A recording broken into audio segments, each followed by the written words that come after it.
Okay, so we are moving on to Unit 4, which is ultimately about linear regression. So Chapter 6 is about scatter plots, association, and correlation. Okay, now scatter plots show the relationship between two quantitative variables. Hi. Okay, so the moment that you see that it is not quantitative, right, you're looking at a categorical variable and a quantitative variable, then you can't have a scatter plot, okay? So you have to be able to look at these two variables, and it makes sense to take the average of your x variable, and then it makes sense to take the average of your y variable. Now, scatter plots, you can show categorical variables by the color of the dots or by the symbol that you use. Individuals are represented by the dots on the plot, right? Now, the explanatory variable, which is the independent variable, is going to be on the x-axis, right? So this explains or causes a change in the y variable, right? And then the response variable, which is the dependent variable, that's going to be on the y-axis, and it measures the outcome of an experiment or a study. Now, when you look at a scatter plot, right, you want to get an overall sense of what that data and plot looks like in general. And so you have to comment on the three following things, right? So you need to talk about the form, the direction, the strength, and then when you have an actual free response problem on the AP test, what you need to do is you need to actually put this all in context. So I'm going to just add that, plus context. Now for form, we can have it be linear or it could be curved. Alright, so then an example of what a scatter plot might look like would be something like this, right? So the points are scattered, but we can see that it's starting to form a line, right? So we could have one that looks like that, or another one that looks like that.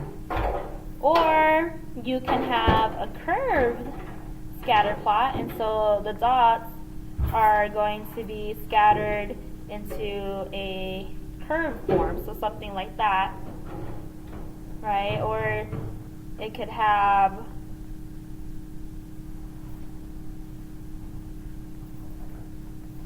two humps like this, right? So that's also curved. And then the last one, right? It is called a scatter plot. So you might have some that are actually scattered, right? So you would just have a bunch of dots all over the place. So this really doesn't have any form in it. And then we have the direction, right? So this is actually what the slope of those scatter plots would be. So I'll draw the picture. And let's see, so when you have a negative association, what that would look like, right? We could see that the scatter plot is starting to make that linear form, and it has basically a negative slope. You can also have a positive association. Okay, so same thing, you have a scatter plot where all the dots are almost forming like a line, and then it has a positive slope. Okay, now there are graphs, right? So if we think about a graph that's taking a parabolic shape to it, right? Then what we have here is that you first have negative association and then it becomes positive. So I'm going to put negative association until some value, then positive. Okay. Now, there's the first one, form, and then we have talked about direction. The last thing that you want to talk about is the strength. Okay, now what we mean by strength is how well the points fit a form. Okay, and for form, we have curved, or linear. Okay. Now we want to use the following words or a combination of these words. So we have weak, right? Or you could say that it is moderate, or you could say that it is strong, or if you have something crazy where there doesn't seem to be any form whatsoever, you will also just say that it's just scattered, right? And that's going to capture the fact that there is no strength in it really. Okay. Now in between weak and moderate, we could say that it's moderately weak. And then between moderate and strong, we could say moderately strong. Right? Now let's just take a look at some examples of what a strong scatter plot would look like versus a moderate versus a weak versus a scattered plot. Okay, so if I'm looking at this one,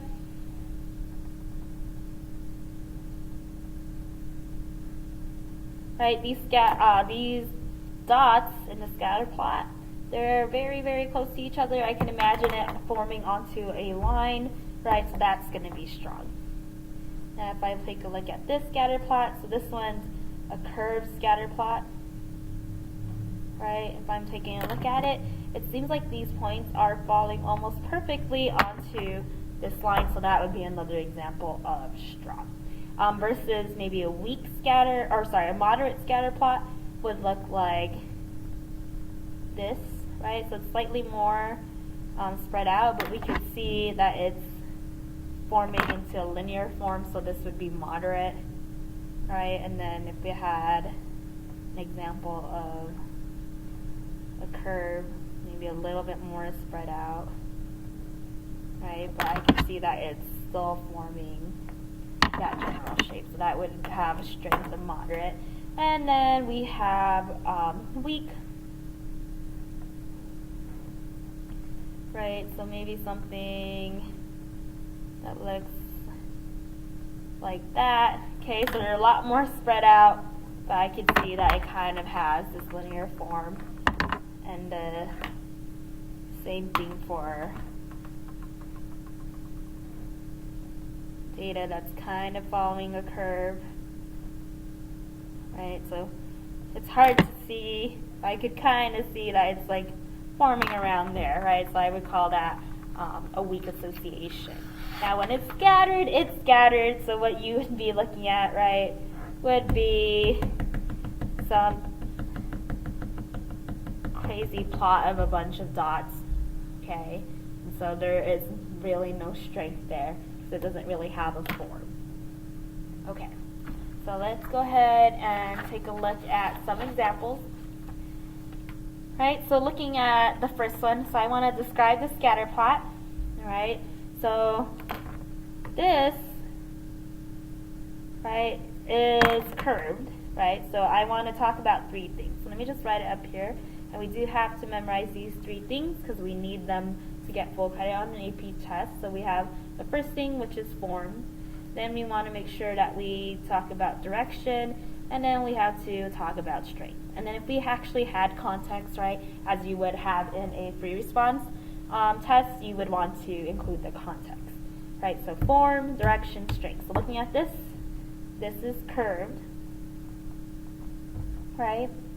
I would say that this is pretty strong, right? Because I see it's kind of clustered here, and then it starts to follow this curve that I drew in there. So there's a strong association. And then it looks like it goes positive, and then negative, and then positive. So we have a positive, it's mostly positive, association.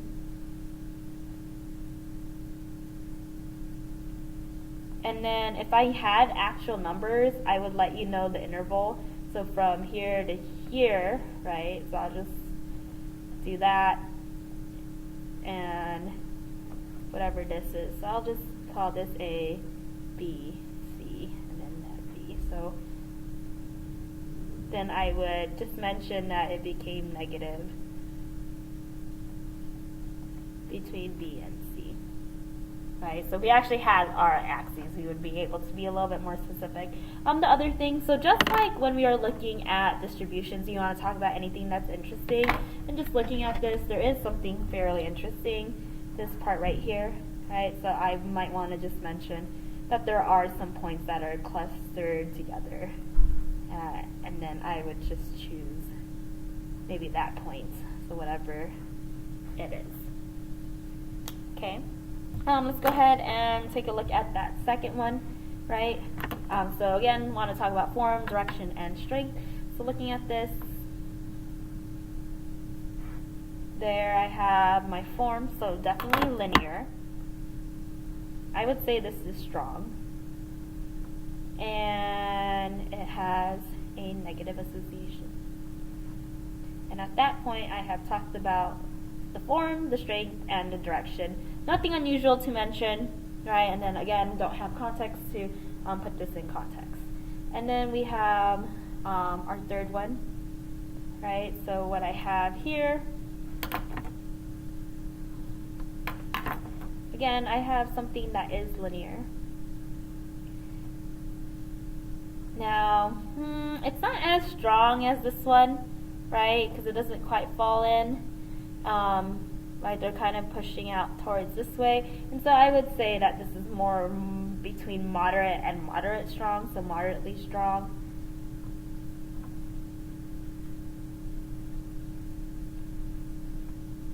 Okay, so it's linear, it's moderately strong, and then the direction is positive.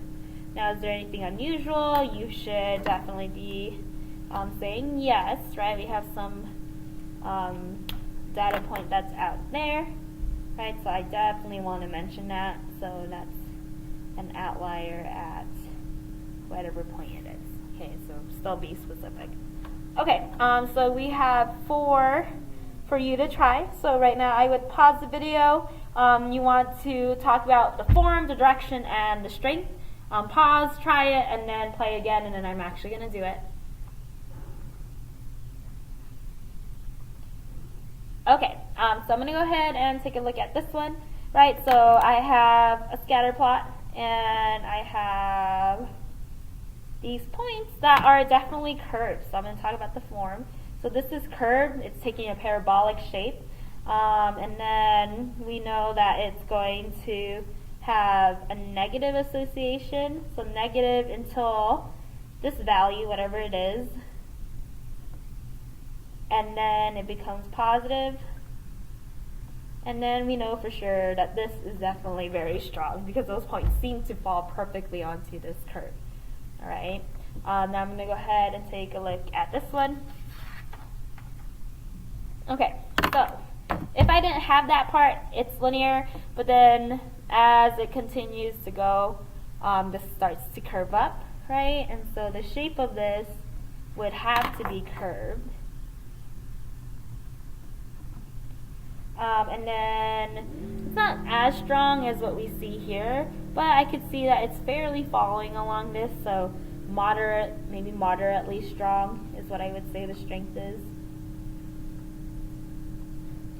And then it has a negative association until it starts going positive. So negative until whatever that value is. So I'm just gonna, whatever that is, until this thing, and then positive for a short amount of time, but it does become positive. Okay, so let's look at this third one. Okay, so not as many points as this last one, but it's clear just looking at them that this would have a linear form, right? It's not very strong. I would even say moderately strong, like I have it not falling in correctly. And so this is going to just be moderate in terms of strength. Direction, it has a positive association. And then there's nothing really else that I see that's like unusual, right? And then finally we have this last one. Okay, so this one looks a little weird, but if I'm just going to follow what's happening, right? So imagine this is on the XY plane. looks like as x increases, we're going to have y decreasing. So I could see it kind of forming into a line, right? So I'm going to just go ahead and say that this is taking a linear form almost, right? As x increases, y is decreasing. So it's linear, it's negative, so we have a negative association. And then it's pretty weak, right? It doesn't help that I have all this space in the middle and all this space in the middle. Things that are unusual, right? I have those empty spaces because all my data points happen to be clustered here and clustered over here, and so that would be a good thing to point out, right? So we would, if we had exact scales and stuff, we would say there's a cluster there and then there's a cluster here, right? So just wanting to point out those unusual features. Okay, so let's go ahead and continue the notes. Now we have talked about the strength of the plot by taking a look at it and then judging us looking at it. We're judging it as weak, moderate, moderately strong, and scattered, right? But now we actually want to ask which plot it actually has a stronger relationship and by how much. So how do we measure that strength of it? Now, looking at this one A and looking at this one B, like I would argue this is moderately strong, and looking at B, I will also argue that this is moderately strong. And the question we're trying to figure out is which one happens to be stronger, and how we are able to answer that is by a number known as the correlation. Okay, so the symbol for correlation is R. Okay, so we'll see R, and then it's equal to some number that it's going to give us. Now, the definition is that it measures the strength and direction of the linear, so I'm going to box that, so that's really important. So the strength and the direction of the linear relationship between x and y variables. Oops, I gotta zoom out. Okay. So,